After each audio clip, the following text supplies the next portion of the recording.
For years, experts, analysts, and even rival pilots all agreed on one thing: what was being claimed simply couldn't be done. In an era ruled by stealth giants, massive budgets, and extremely complex fighter programs, the idea that a smaller, lighter, and more affordable jet could challenge the world's best sounded unrealistic. Many called it propaganda. Others laughed it off as clever marketing. But then reality caught up. And suddenly, the impossible was happening right in front of everyone. Modern air combat is unforgiving. Fighter jets are no longer judged by speed alone. They must survive dense air defenses, operate under constant satellite surveillance, fight electronic warfare battles, and still deliver results with precision. Most countries responded to this challenge by building larger aircraft packed with advanced systems, assuming complexity itself would guarantee dominance. But that approach came with a cost: massive logistics chains, extreme maintenance demands, and limited operational flexibility. This is where expectations began to crack. Instead of chasing size and extreme stealth at any cost, this aircraft was built around a different philosophy: fight smart, move fast, and stay unpredictable.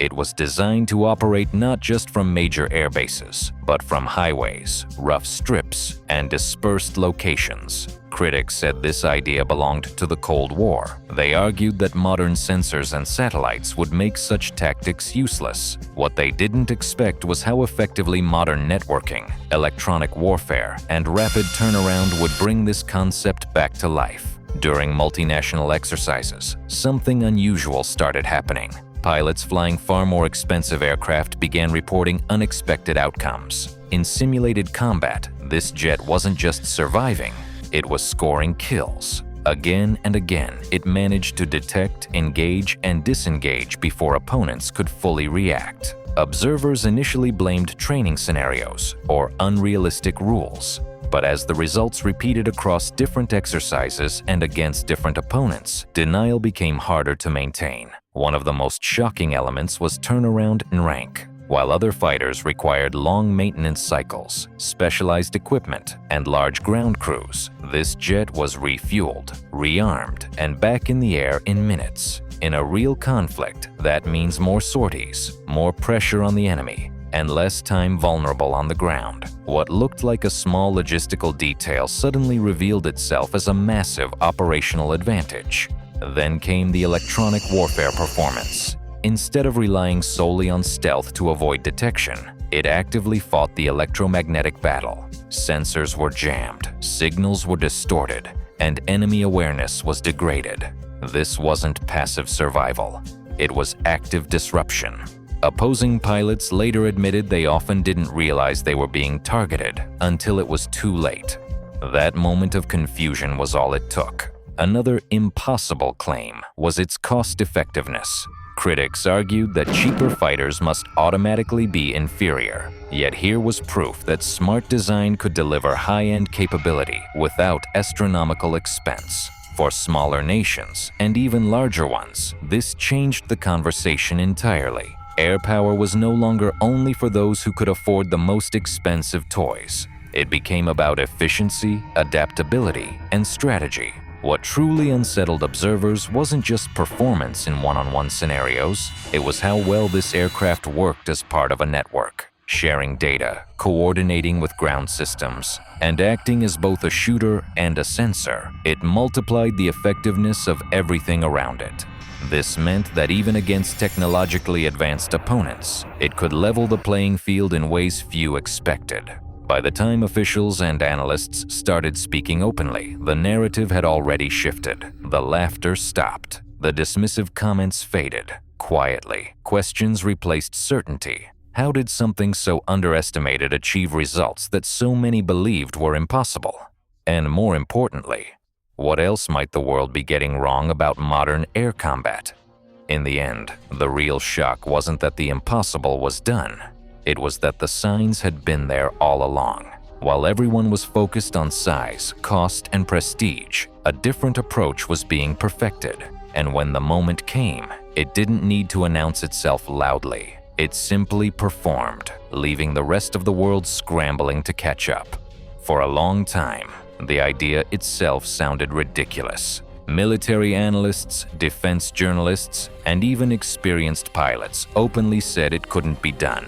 In an age where air dominance seemed reserved for massive stealth aircraft backed by endless budgets, the thought that a smaller, lighter fighter could rewrite the rules felt almost laughable. The consensus was clear. Modern air warfare had become too complex, too expensive, and too technologically demanding for any alternative approach to succeed. And yet, step by step, that belief began to fall apart. The modern battlefield is unforgiving. Every movement is watched. Every signal is tracked. Every mistake is punished instantly.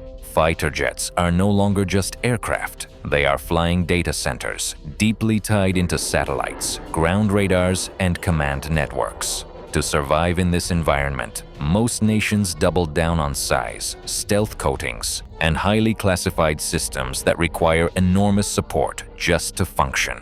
The assumption was simple: more complexity equals more power. What few considered was how that same complexity could become a weakness. This aircraft was built with a completely different mindset. Instead of assuming perfect conditions, it was designed for chaos. It assumed air bases would be targeted, runways destroyed, and supply chains disrupted. Instead of relying on massive infrastructure, it focused on rapid operations. It could land, refuel, rearm, and launch again in a fraction of the time required by most modern fighters. Critics dismissed this as irrelevant in the satellite age, claiming dispersion and mobility were outdated concepts. But war has a way of reviving old ideas when they're combined with new technology. During large-scale exercises, the unexpected began to happen. On paper, the matchups looked unfair. Heavier, stealth-focused aircraft with higher price tags were supposed to dominate. But in the air, outcomes didn't always follow predictions. Pilots began reporting engagements that ended before they fully understood what was happening. Situational awareness was disrupted. Targeting solutions appeared late. Sometimes warning systems reacted only after the engagement was already lost. At first, excuses filled the gap. Some blamed training differences. Others pointed to exercise rules. But repetition changes everything. When similar results kept appearing across different scenarios, against different opponents, and under different conditions, it became impossible to ignore. Something fundamental was being misunderstood. One of the most underestimated advantages was operational tempo. While other fighters spent long hours on the ground between missions, this aircraft kept flying. In real conflict terms, that means more sorties per day, more pressure on enemy forces, and a far greater chance to control the rhythm of the fight. Air combat isn't just about winning a single engagement. It's about sustaining pressure until the opponent can no longer respond effectively. Electronic warfare played an equally critical role. Rather than treating it as a supporting feature, it was integrated into the core of the aircraft's design. Sensors didn't just observe, they interfered. Signals weren't just detected, they were manipulated. Enemy pilots often found their picture of the battlefield incomplete or misleading. In combat, uncertainty is deadly. A few seconds of hesitation can decide the outcome of an engagement, and those seconds were being stolen repeatedly. Another assumption quietly collapsed. Cost equals capability. For decades, many believed that the most expensive systems were automatically the most effective. But real-world performance began telling a different story. Here was an aircraft that delivered high-end results without crushing budgets. That didn't just matter tactically, it mattered strategically.